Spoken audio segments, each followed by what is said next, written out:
बिस्मिल्लाहिर्रहमानिर्रहीम। सिर्फ 5 मिनट का मदरसा कुरान और हदीस की रोशनी में 24 जिलक़ादा नंबर 1 इस्लामी तारीख हजरत इमाम अबू हनीफा रहमतुल्लाह अलैह की फ़िक़ही खिदमत।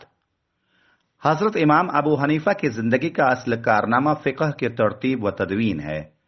उनके जमाने में सैकड़ों नए और पेचीदा मसाइल सामने आए जिनका हल उन्होंने कुरान और हदीस से बताया। उनका उसूल ही था मसाइल की तहकीक करने में कुरान, अहादीस, इज्मा और अक़वाल सहाबा से हरगिज बाहर न जाएं।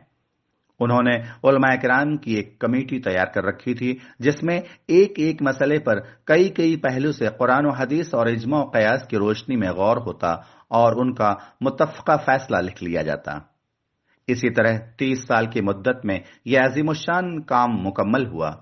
उलमा लिखते हैं कि इमाम अबू हनीफा रहमतुल्लाह अलैह ने इबादत व मुआमलात और दीगर मौज़ूआत से मुतअल्लिक़ तकरीबन 12,90,000 मसाइल को हल करके उम्मत के सामने पेश किया। फ़िक़ह में उनकी ज़हानत और कुरान हदीस के मुताबिक जचे तुले फैसले को देखकर बड़े बड़े फ़ुक़हा व मुहद्दिसीन फरमाने लगे कि इमाम अबू हनीफा अपने दौर के सबसे बड़े फ़क़ीह और कुरान और हदीस के मकासद को समझने वाले हैं। इमाम शाफ़ई फरमाते थे कि मैंने इमाम अबू हनीफा से बड़ा फ़क़ीह किसी को नहीं देखा। इल्म फ़िक़ह में सारे लोग उनके मोहताज हैं। नंबर 2, हुज़ूर सल्लल्लाहु अलैहि वसल्लम का मौजज़ा, शेर का हज़रत सफ़ीना को रास्ता बताना।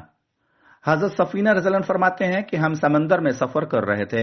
अचानक हमारी कश्ती टूट गई तो मैंने कश्ती का एक तख्ता पकड़ लिया और उस पर सवार हो गया तो तख्ता बहता हुआ एक घने जंगल के पास पहुंचा जिसमें शेर बैठा हुआ था। वो मेरी तरफ लपका तो मैंने कहा, मैं रसूलुल्लाह सल्लल्लाहु अलैहि वसल्लम का गुलाम हूं। तो फौरन शेर ने अपना सर झुका लिया और मुझे अपने ऊपर सवार कर लिया और फिर मुझे जंगल से निकाल कर रास्ते पर ला छोड़ा और दहाड़ मारा। मैंने समझा कि मुझे वो अलविदा कह रहा है। नंबर 3, एक फर्ज के बारे में, हतीम के बाहर तवाफ करना। कुरान में अल्लाह ताला फरमाता है, और लोगों को अपना मैल कुचैल साफ करना और अपनी मन्नतों यानी हज के वाजिबात को पूरा करना चाहिए और खाने काबा का तवाफ करना चाहिए। फायदा, अल्लाह ताला ने खाने काबा के तवाफ का हुक्म दिया है और हतीम खाने काबा में दाखिल है, इसलिए हतीम से बाहर ही तवाफ करना वाजिब है। नंबर 4, एक सुन्नत के बारे में, सब्र और इस्लाम पर वफात की दुआ। ईमान पर खात्मे के लिए इस दुआ का एहतमाम करना चाहिए। रब्बना अफ़रिग़ अलैना सब्रन व तवफ़्फ़ना मुस्लिमीन। तर्जमा, ए हमारे रब, हम पर सब्र के दहाने खोल दे और हमें इस्लाम पर वफात अता फरमा। नंबर 5, एक अहम अमल की फजीलत, हर चीज के मुकाबले में काफी होने वाला अमल। रसूलुल्लाह सल्लल्लाहु अलैहि वसल्लम ने फरमाया, सुबह और शाम के वक्त 3 मरतबा कुल हुवल्लाहु अहद और कुल औज़ु बिरब्बिल फलक और कुल औज़ु बिरब्बिन नास पढ़ लिया करो तो हर चीज से तुम्हारे लिए काफी हो जाएगा, यानी हर चीज से तुम्हारी हिफाजत के लिए काफी हो जाएगा। नंबर 6, गुनाह के बारे में, अल्लाह के हुक्म से गफलत का वबाल। कुरान में अल्लाह ताला फरमाता है, जो शख्स रहमान की नसीहत से आंखें बंद कर ले तो हम उस पर शैतान मुसल्लत कर देते हैं जो उसके साथ रहता है, और वो शयातीन ऐसे लोगों को सीधे रास्ते से रोकते रहते हैं और वो ये समझते हैं कि हम सीधे रास्ते पर हैं। नंबर 7, दुनिया के बारे में, सिर्फ दुनिया की नेमतें मत मांगो। कुरान में अल्लाह ताला फरमाता है, जो शख्स सिर्फ दुनिया के इनाम की ख्वाहिश रखता है कि अल्लाह ताला के यहां दुनिया और आखिरत दोनों का इनाम मौजूद है। अल्लाह तुम्हारी दुआओं को सुनता और तुम्हारी नीयतों को देखता है।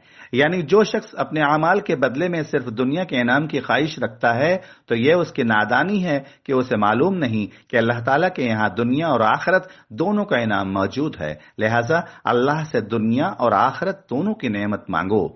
अल्लाह ताला तुम्हारी दुआओं को सुनता और तुम्हारी नीयतों को देखता है। नंबर 8, आखिरत के बारे में, कब्र में नमाज की तमन्ना। रसूलुल्लाह सल्लल्लाहु अलैहि वसल्लम ने फरमाया, जब मैयत को कब्र में रख दिया जाता है तो उसको सूरज गुरूब होता हुआ दिखाई देता है तो वो बैठकर आंखें मलने लगता है और कहता है, मुझे नमाज पढ़ने दो। नंबर 9, तिब्बे नबवी से इलाज, गुद्दी पर पचना लगाने के फवायद। रसूलुल्लाह सल्लल्लाहु अलैहि वसल्लम ने फरमाया, तुम गुद्दी की हड्डी के उभार पर पचना लगवाओ, इसलिए कि ये 72 बीमारियों का इलाज है ان میں سے 5 بیماریاں ہیں: پاگل پن، جذام، بصر اور داڑھ کی تکلیف۔ نمبر 10، نبی صلی اللہ علیہ وسلم کی نصیحت۔ رسول اللہ صلی اللہ علیہ وسلم نے فرمایا، لا الہ الا اللہ کی گواہی کثرت سے دیتے رہا کرو، اس سے پہلے کہ ایسا وقت آئے کہ تم اس کلمے کو نہ کہہ سکو۔